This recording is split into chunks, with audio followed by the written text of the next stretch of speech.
The term Judeo-Christian was created to address the persecution of Jewish people. The term was used to counter anti-Semitism in the United States during the 1940s.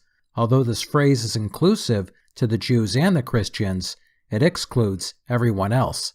We the people is a far better term. It's inclusive to all people. We the people in the United States Constitution doesn't stand for a majority of any particular religion, ethnicity, or creed. We the people means each of us individually with our own individual rights and liberties. Often we hear the term Judeo-Christian value. What is that? The Jews reject Jesus and therefore the New Testament of the Bible.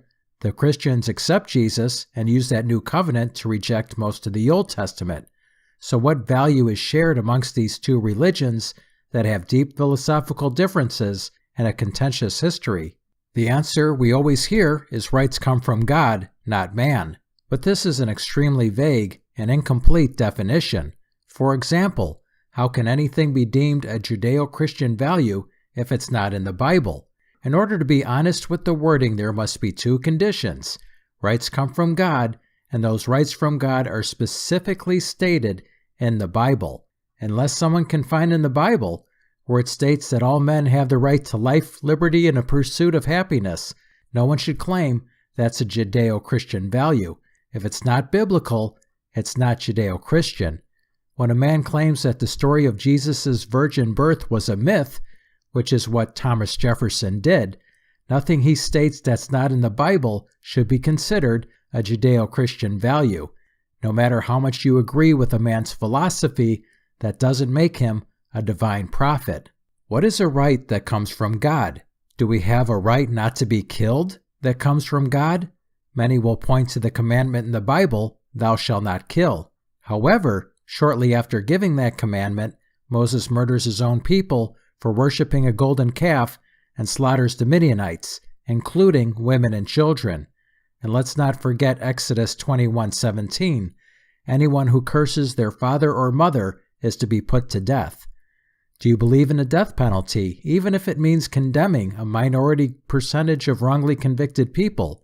Do you believe in bombing terrorists or enemy combatants, even if it means collateral damage? Do you believe that the United States was justified in dropping 2 atomic bombs on Japan during World War II?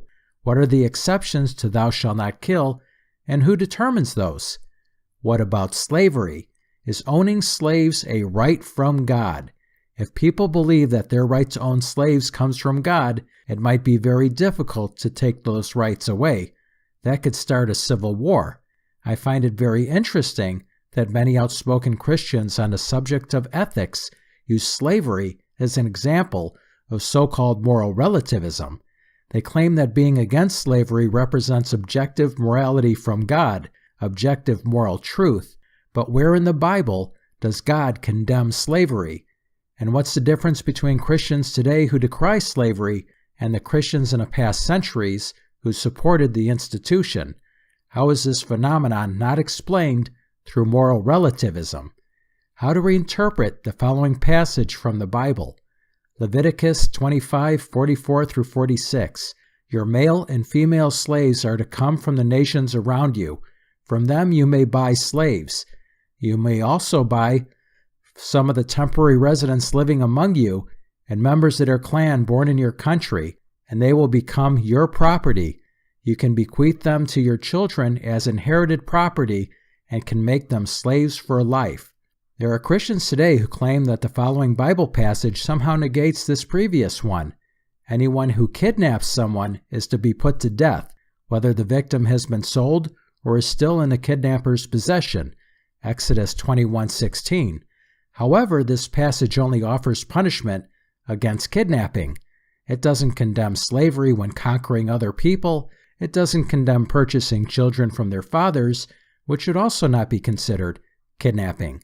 Can the Bible be used to promote the institution of slavery as a right from God? Yes, it can, and it has been. Can the Bible be used to show that God doesn't grant the right to own slaves?